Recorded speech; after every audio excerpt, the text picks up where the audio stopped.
Също, да, макетно ножче. С него може да се оформя глината.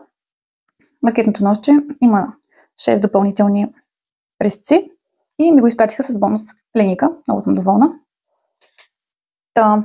Да. И когато сте готови, примерно, с вашата нова форма от глината, отцветили сте я в необходимата цветова краска на акрилните бои, накрая може да завършите с такъв лак за лакиране на такива повърхности. Гледам, че за доста неща го дават. Водоустойчив, от прах, не събира, предпазва покритието, запрашаване.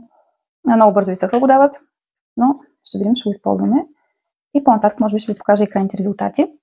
Иначе съм си взела и други материали, свързани с бижутата. Ето тук са топерчета за огърлици.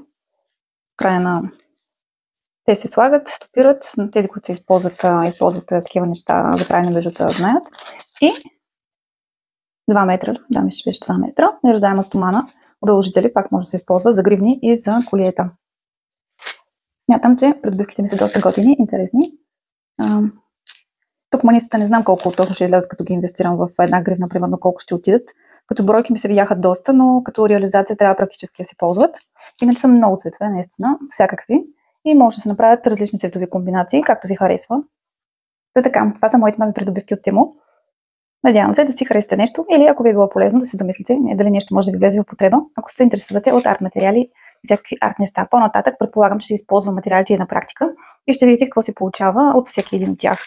Особено това нещо, което пречи на спринцовка, много ми е интересно какви формички могат да излязат през тези шаблончета отдолу.